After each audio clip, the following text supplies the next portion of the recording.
Mix 94.7 KMCH. Well, here we are with our guest of the day segment. As we first off welcome in West Delaware Superintendent Dr. Kristen Rickey. Thank you so much for joining me today. Good morning. We've got a few things to talk about. New business on last night's agenda at the school board meeting. Let's talk about the instructional support program in which you approved a resolution to continue being in. Sure. So that's something that virtually all districts in Iowa use. It's an option for additional funding to support our instruction. And so at West Delaware, that amounts to about $875,000. So it's quite a bit of money that we use for any general fund purpose. But for us, 80% of those funds go to teacher salaries. So we use that primarily for salaries, for instructional materials, and just all around instructional support. We need to renew that every 5 years at the board meeting. And so it's a combination of property tax and income surtax. It's been in place for years and years and years and years. As I said, it's in place in virtually every district in Iowa, and it's an important part of our program. So we're simply continuing that. The voters won't see any change at all because of that, because we're just continuing it.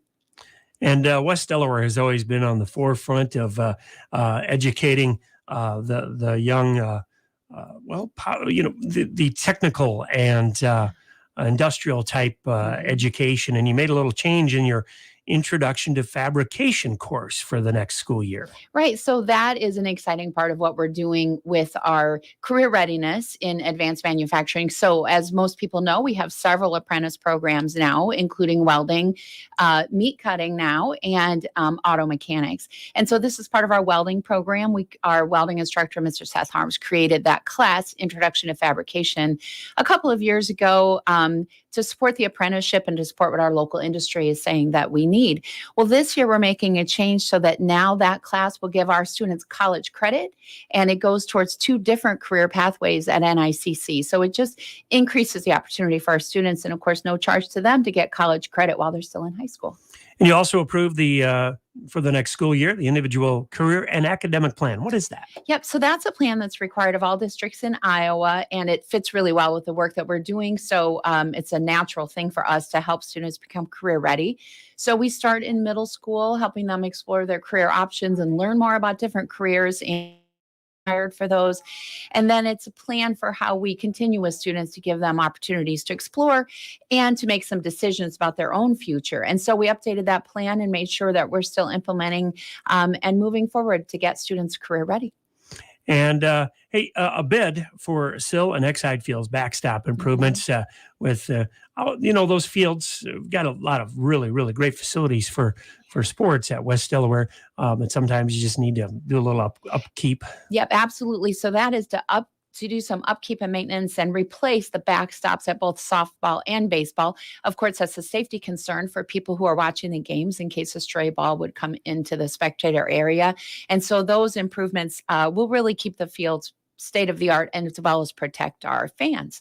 And so we'll have those in place, hoping yet this year we can get those done before the new season, but we need to see what the construction schedule is like. Now, Activities Director Matt Weiss going to be headed out to the National AD Conference in Colorado, which is something that I don't know if a lot of people understand how intricate of a job being the activities director is, having to schedule all these games and officials and stuff. So maybe touch on that just a little bit. Yeah, absolutely. Anybody who knows Mr. Weiss knows what an amazing job he does for our students. Our activities program, I think, as everyone knows, is very, very important to our students. It's part of a well-rounded education. It helps with their connection to school and social emotional health. And it's very, very important. It includes not only athletics, but also performing arts.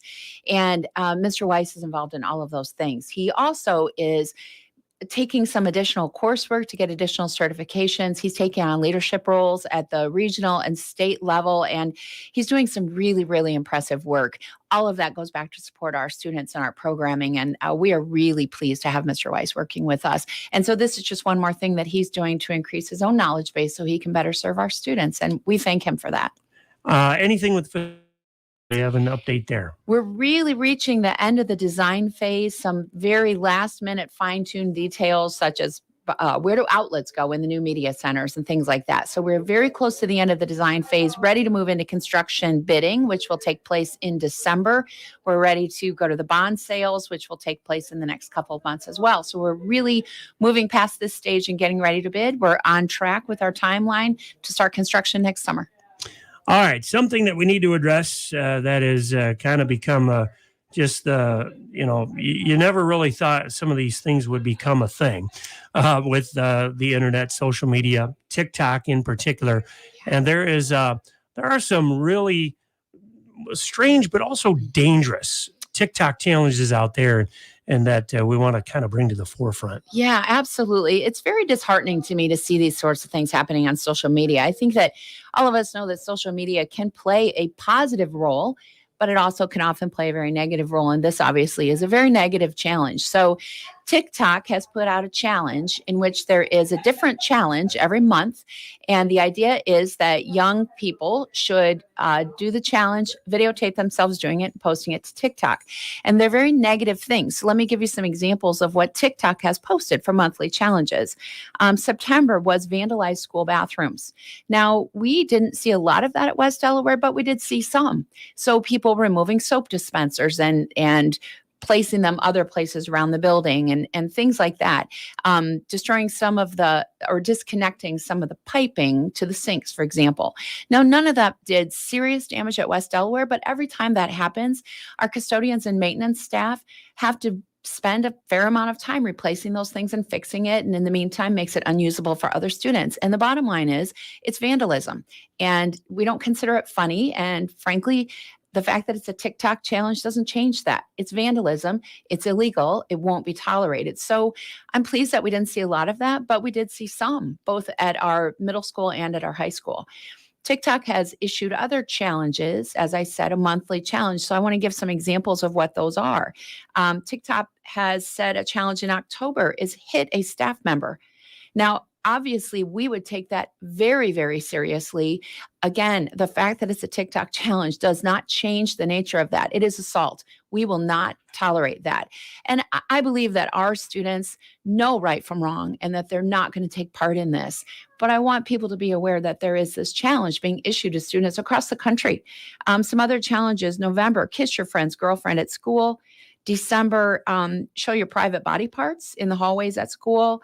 January is some aggression towards females. February is to vandalize school signs. March is vandalize the cafeteria. April is to steal eggs. May is ditch day. June is flip out in the school office. July is spray paint a neighbor's fence. Now, obviously, as I said, we believe in our students and that they understand that these things are not acceptable. And so while we're not overly concerned about West Delaware students, we want our community to be aware of this and to understand that we will take these things very seriously if we see them happen here. So a good conversation to have with your kids. Absolutely. All right. Dr. Kristen Rickey with us, West Delaware School Board recap and update. Thanks for stopping by. Thanks so much. Our guest of the day segment brought to you by Bill Thomas Farm Bureau Financial Services. We're going to talk